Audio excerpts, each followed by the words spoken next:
दोस्तों, रायगढ़ के किले का दूसरा भाग प्रस्तुत है।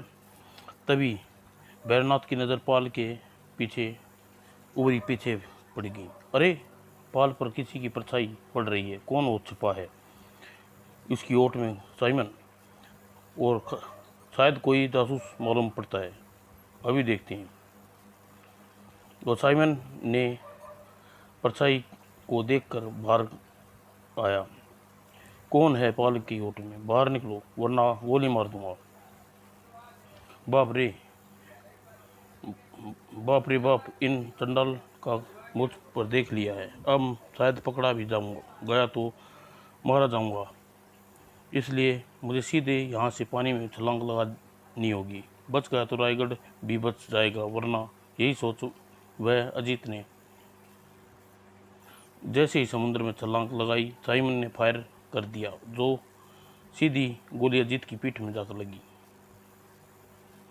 वो अजीत पानी में गिरते ही, मुझे डर है कि कहीं वह बच ना गया हो साइमन।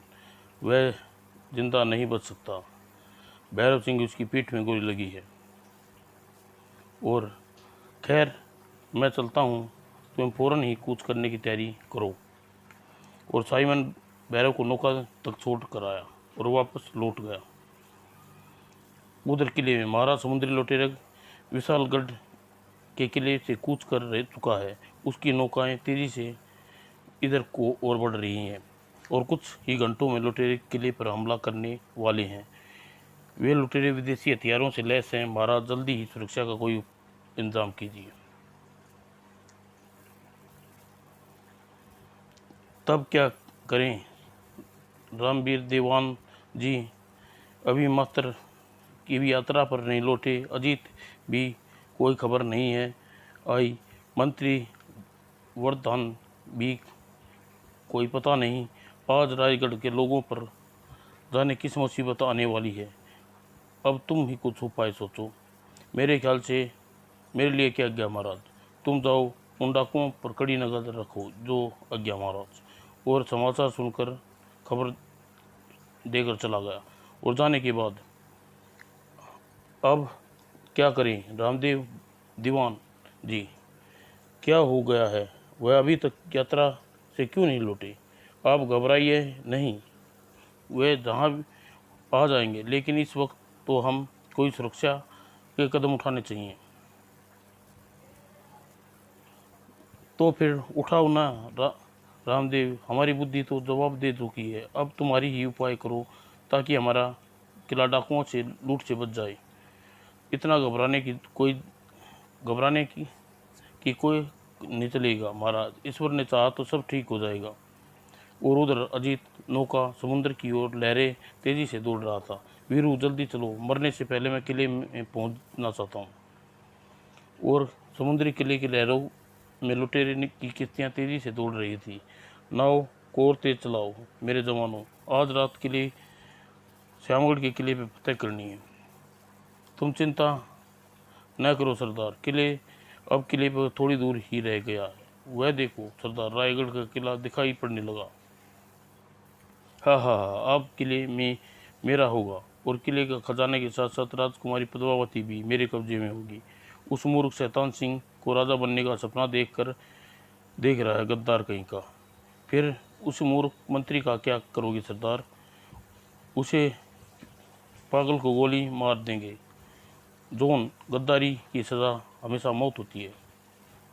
और फिर वह मूर्ख मंत्री वैभवनाथ अपनी बेवकूफ़ी से मौत मारा जाएगा। हा हा हा। और उधर रायगढ़ में महाराज महाराज अति समाज करें, दीवान जी आ गए हैं। उनकी नाव तट पर आ चुकी है। यह एक शुभ समाचार है। मुझे तुरंत जाकर जल्दी ही उन्हें यहाँ ले आओ। और चलो, एक चिंता तो खत्म हुई। अब कोई उपाय निकाल आएगा। जी महाराज। दीवान की बुद्धि और दूरदृष्टि के और साहसी पुरुष हैं। और तभी दीवान केशव किले में प्रवेश किया। अपने तीर्थ यात्रा से लौटकर बड़ी देर कर दी दीवान जी। क्या बात है राजन, तुम परेशान हो? आपको शायद नहीं मालूम कि दीवान समुद्री लुटेरा साइमन हमारे गिरोह के साथ किले में लूटने आ रहा है। ओह, रास्ते में समुद्र में लुटेरे की नाव देख कर मुझे शंका हुई थी, इसलिए मैं दूसरे रास्ते से होकर आया हूँ। आप सुकुल लौट आए, यही हमारे लिए काफ़ी है। जल्दी ही किले की सुरक्षा का कोई प्रबंध कीजिए, लुटेरे किसी समय भी आकर हमला कर सकते हैं। उसी समय भैरवनाथ ने वहां आ पहुंचा। महाराज की जय हो। तुम इतनी देर से तुम कहाँ थी? लगा दी भैरवनाथ। यहाँ हम चिंता हो रही थी। महाराज, रास्ते में समुद्री लुटेरों की नाव देख कर मुझे रास्ता बदलना पड़ा, इसलिए यहाँ पहुँचने में देर हो गई। तभी दीवान और एक एक उपाय सूझा। राजन, मेरे दिमाग में एक उपाय सूझा है। क्यों ना हम तुम्हारे महल में गुप्त खाने के किले में तमाम स्त्री और बच्चों पुरुषों को उसी उसी छपा कर ऊपर से ताला बंद कर दें। चाबी अपने पास रख कर किसी सुरक्षित स्थान पर चला जाते हैं। खतरा जब टल जाएगा आकर सब बाहर निकाल दूंगा। ठीक है दीवान, यह उपाय सरल है। उस तहखाने में हमारा खजाना भी छिपा देना। तो फिर मैं चलूं, किले की औरतों और बच्चों और पुरुषों को उसी तहखाने में छिपा कर ताला लगा आता हूँ। उसी समय लहूलुहान अजित वहाँ आया। महाराज, इस किले को बर्बाद होने से बचा लीजिए। कौन हो अजित? तुम्हारी यह दशा किसने की? कैसे कहूँ अन्नदाता और निर्भय होकर कहो, यह जगन्नाथ का दरबार है। महाराज, आपके साथ अपने इस दुष्ट महामंत्री भैरवनाथ को महाराज यह समुद्री लुटेरों का साइमन से मिला हुआ है, आपके खिलाफ साजिश कर रहा है। आह महाराज, अजीत। और उसी क्षण समाचार दौड़ आया। महाराज, जल्दी से भागिए, यहाँ समुद्री लुटेरों के नावों पर पहुंचने वाली है। सेनापति वीर सिंह को अपने सैनिकों को किले के में तैनात कर दो और इस दुष्ट भैरवनाथ को बंदी बना लो। जो आज्ञा महाराज। और तभी सैनिकों, इस गद्दार को बंदी बना लो। जी सेनापति जी। और सैनिकें भैरव सिंह को बंदी बना ले गई। उसके बाद द्वारपाल, तुम जल्दी से सैनिकों के फाटक अंदर से बंद कर दो। जो आज्ञा महाराज। और अगले ही पल किले की फाटक बंद कर दी गई। और उधर दीवान केशवगढ़ किले की तमाम स्त्री और बच्चों को पुरुषों को तहखाने में छिपाने कर महाराज को भी लिए। जल्दी चलो। और दीवान जी, महाराज का ध्यान रखना। और तहखाने को पहुंचकर महारानी, चिंता न करो बेटी, हम हिफाजत से रहेंगे। और तहखाने में बंद कर दीवान जी ने उन पर ताला लगा दिया और चाबी अपनी जेब में रख ली। और तभी महाराज किले के दोनों दरवाजे अंदर से बंद कर दिए। महाराज किले के ऊपर सुरक्षा पहरेदार तैनात कर दिए गए हैं और अब खतरे की कोई बात नहीं है। अच्छा सेनापति, वह गद्दार कहाँ है? उसे बंदी गृह में कैद कर दिया गया है महाराज। सेनापति जी, समुद्री लुटेरों को इस किले की रक्षा का भार अब तुम्हारे ऊपर है। आप किसी बात की चिंता न करें महाराज, किले की रक्षा के लिए अपने प्राणों की बाजी लगा दूंगा। हमें तुम पर ऐसी ही उम्मीद है। और उसी क्षण दीवान केशवदत्त ने वहां प्रकट किया। पर राजन, मैं किले में सब तहखाने में छिपा कर आया हूँ, आपका खजाना भी। अब डर की कोई बात नहीं है। आप यह आपने अच्छा किया दीवान जी। चलिए हम लोग भी ऊपर चलकर बाहर की हालात देखते हैं। तुम सब लोग ऊपर जाओ राजन, मैं किले के नीचे कहीं छिप कर अंदर की हालात मालूम करता रहूँगा। मैं किले में नीचे ही कहीं छिपा कर अंदर की हालात मालूम करता रहूँगा। दीवान जी ठीक कहते हैं महाराज। और राजा जयवर्धन, सेनापति वीरसेन किले के ऊपर चढ़ गए। अब और दीवान केशव राजमहल की ओर चल पड़े। और उधर वह वाली नृत्य अमरपाली उन लोगों से नज़र छिपती हुई वह बंदी गृह के द्वार पर पहुंची। नए महाराज की जय हो। कौन हो नटकनी? अच्छा मौके पर आई हो, वरना मेरे राजा बनने के सपने अधूरे रह जाते। उसने बंदीगृह का दरवाज़ा खोल दिया और बैरनाथ को कैद से आज़ाद किया। अगर आप सपना अधूरा रह जाता तो मेरा सपना कैसे पूरा होता रानी बनने का। अब मेरे लिए क्या आज्ञा है महाराज। तुम अपना पहला काम यह है कि तुम मौका मिलते ही किले का दरवाज़ा खोल देना और सुरक्षित बाहर निकल जाना, बाकी सब मैं देख लूँगा। जो आज्ञा महाराज। और उधर समुद्री लुटेरे नौकाएं घाट पर आ गई। हाँ, इसी रायगढ़ के किले को लूटने का एक बार सपना देखा था, आज वह सपना आज सच हो जाएगा सरदार। और फिर किले के दरवाजे पर पहुंचकर, सरदार इस पर तो लोहे का फाटक चढ़ा, वह कैसे टूटेगा। नहीं टूटेगा, बारूद की गोली से उड़ा देगा, कील कील पतासों की तरह बिखर जाएगा। और फिर ऊपर जब सुरक्षा पहरेदारों को देखा, महाराज डाकू हमले की फायर खड़े हैं, मौका अच्छा है, उन पर हमला कर दो। तो फिर इंतजार किस बात का, सैनिकों भून डालो उन डाकुओं को गोलियों से। और फिर सैनिकों ने चारों ओर से गोलियां उछार कर दी। वह मार गए, वह मारा गया सरदार। यह क्या हो रहा है सरदार, इन तरह तो हमारे सब मारे जाएंगे। उस भैरवनाथ का क्या हो गया, उस नटंकी को तो आज दरवाज़ा खोल देना चाहिए था। अगर नहीं खोल तो पूरा रात दरबार बारूद से उड़ा दो जोन। और उधर किले के अंदर इस वक्त मौका अच्छा है नटंकी, पीछे वाले दरवाजे पर कोई द्वारपाल नहीं है, तुम चुपके से दरवाजे को खोल दो और बाहर निकल जाना। ऊपर जाकर महाराज से निमटता हूँ। जो आज्ञा महाराज। और तभी दोनों पर दीवान जी की नज़र गई। ओह ओह, कौन नृत्य की है, ये नृत्य की, और किले के अंदर अकेली घूम रही है। ओह, यह तो तहखाने से बाहर कैसे रह गई। ओह, भैरवनाथ है, इस नृत्यंकी के कैसे जानता है। मुझे तो मामला कुछ गड़बड़ लगता है। ओह, यह नटकनी इन समुद्र लुटेरे से मिली हुई है, तो क्या भैरवनाथ इन लुटेरे से मिले हुए हैं। अरे, यह तो पिछले दरवाजे की ओर जा रही है, मुझे कुछ करना चाहिए। और किसी को ने उसके पीछे चल पड़ा। वो मौका देखकर, ये नटनी कौन है तू और किधर जा रही है। दीवान जी, मैं यह बकरी की तरह मैं माने क्यों लगी, सीधी तरह क्यों नहीं कहती तू उन समुद्री डाकू की जासूस है। और यह नर्तकी के भागने और को हुई तभी, भागती कहाँ है नटंकी, वफादारी का यह इनाम तो लेती जा। और कहने के साथ दीवान ने अपनी तलवार उसके पेट में घोंप दी। और तलवार को पेट में घुसते ही वह जोर से चीख मारकर जमीन पर गिरी और मर गई। आह आह, मार डाला क्या अमरपाली। और निरंतर की चीख सुनकर भैरवनाथ दौड़ा हुआ है। ओह, इसको किसने मार डाला। मैंने।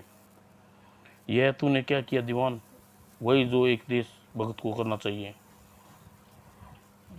तो फिर यह लीजिए आप अपनी देशभक्ति से मुक्ति का पुरस्कार। ओह, हमारा धोखा। और फिर तभी एक जोरदार धमाका हुआ और किले का दरवाज़ा टूट कर अलग हो गया। और ओह, आप यहाँ से भाग जाइए महाराज, उन डाकुओं ने किले का दरवाज़ा बारूद के गोलों से उड़ा दिया। हा, महाराज, आप यहाँ से भाग जाइए, उन लुटेरों का दिल में दया नहीं होती, पत्थरों के दिल के होते हैं ये लोग। नहीं सेनापति, हम कायर नहीं हैं, हम सबको मौत के मुंह में धकेल कर अपनी जान बचाने के लिए हम लड़ेंगे और आखिरी दम तक लड़ेंगे। और इसी के साथ डाकुओं एक गोली सेनापति वीरसेन के सीने में आकर लगी। वह मार डाला उस, सब भाग जाओ। आह महाराज, सेनापति, एक कुछ आठ सुनकर कौन है। और छाया को पहचान में आई। तुम नमक हराम गद्दार कारागार से कैसे निकले? पीछे से मुझ पर प्राणघात हमला हुआ। आह! और फिर उसके बाद मार कर किले के नीचे फेंक दिया और मुझे नीचे गिरते ही देख सैनिकों दौड़ता हुआ उस दुष्ट महामंत्री के पास पहुंचा। गजब हो गया महामंत्री जी, महाराज को किसने मार डाला? अरे मूर्ख, हाँ, मेरे सिवा उसे कौन मार सकता था? जी मंत्री, अरे मूर्ख, अब हम मंत्री नहीं राजा हैं और तुम सब हमारे गुलाम हो। हाँ। ओह, तो यह सारा कांड आपने रचा हुआ है। राजा बनने के लालच में आपने कितने लोगों को नरबली दे डाली। अधर्मी धोखेबाज, मैं तेरे सपने कभी पूरा नहीं होने दूंगा। नहीं सैनिक, तुम मुझे को नहीं मार सकते। यहाँ का नया महाराज, जाओ मेरी आज्ञा का पालन करो और अपना सेनापति बना दूंगा। ओह, तुमने मुझे मार डाला सैनिक। और फिर किले के अंदर दरवाज़ा टूटते ही सारे किले में कोहराम मच गया। आह, मर गया, आह, मार डाला। और थोड़ी देर बाद किले के अंदर लाशों का अंबार लग गया। हा हा हा हा, मर गए साले, सब के सब मर गए। लेकिन किले में खजाना किसी को नहीं मिला, न ही कहाँ छिपा दिया इन उल्लू के पट्टों ने। जाओ तलाश करो उसे अब। और कहाँ तलाश करें सरदार, किले का चप्पा चप्पा छान मारा, खजाने का कोई पता नहीं। किंतु मैं मर भी गया तो जिंदा प्रेत बनकर, और फिर वह धरती खा गई या आसमान निकल गया, मैं अच्छी तरह तलाश करो। होगा इसी अंदर किले में होगा। थोड़ी देर बाद, सरदार यहाँ कोई खजाना नहीं है। किले में खजाना नहीं है तो हमारा फिर कहाँ गया? मैं उसे ढूंढ कर लाता हूँ। और साइमन अभी कुछ ही दूर गया था कि तभी हा हा हा हा, अरे यह कौन हंसा? कौन है? जिंदा बच गया है। इस किले में जरूर कोई इंसान बचा है और खजाना उसी के पास है। वह छिपा कहाँ है? उसे सामने नहीं आता। मैं तो तेरे सामने खड़ा हूँ मूर्ख, तू मुझे नहीं देख सकता। तुझे खजाने चाहिए ना, यह ले खजाना। ओह, मार डाला इसने मुझे। और तब मैंने अपनी तलवार का एक वार से उसकी गर्दन उड़ा दी। और जब साइमन का सिर कट धड़ कर डाकुओं को दौड़ते देखा, भूत भूत बचाओ भूत, ओह ठहरो, भागते कहाँ हो तुम? अभी जिंदा नहीं छोड़ूंगा। और उन सब की मैंने ख़त्म कर दिया। पूरी कहानी सुनने के बाद अब तुम्हें क्या चाहती हो महाराज? इसके लिए मैं निर्माण और उन लोगों की आत्माओं को मुक्ति जो 100 वर्षों से तहखाने में बंद है। लेकिन उस तहखाने का मुझे कुछ पता नहीं है महाराज। और कहाँ है वह तहखाना? चलो मैं तुम्हें बताता हूँ। वह तहखाना उसी से मेरा सारा खजाना है जिसे तुम किले का निर्माण करना। और राजा जयनाथ ने खजाने पर ले गया। और यही है वह इतने वर्षों से कैद पड़ी। तुम यह पत्थर उठाकर इसका मुंह खोलो। और फिर कुंडू ने तहखाने पर पत्थर हटाया और वहाँ एक डर कर चीख पड़ा, भूत। डरो नहीं कुंडू, ये भूत सब लोगों को नरकंकाल हैं जो सूख कर अपने सिर्फ हड्डियों का सूखा ढांचा रह गए हैं। इन्हें मेरी बेटी भी है। यह देखो कुंडू, मेरी बेटी पद्मा। नरकंकाल जिसके हाथ खजाने की डिब्बी लगा और वही खजाना संदूक में बंद है, आओ उसे निकालो। और वह संदूक निकाल कर वहाँ देखा खजाना। ओह, बाहर निकाल लाया। बाप रे, इतना सारा खजाना! सब खजाना तुम्हारा है। जैसे चाहो इसके लिए का निर्माण करो। मेरा काम खत्म हुआ, अब मैं जा रहा हूँ। और देखते ही देखते राजा जयवर्धन उस सूखी मानवीय आकृति मूर्ति में बदल गया। और कुंडू ने जयवर्धन की इच्छानुसार रायगढ़ के किले का फिर से निर्माण करा दिया, जैसा 100 वर्ष पहले था। किंतु कुंडू वैसा नहीं रहा जैसे रायगढ़ की रियासत सबसे अमीर आदमी बन गया था और उस किले का संरक्षक समाप्त दोस्तों।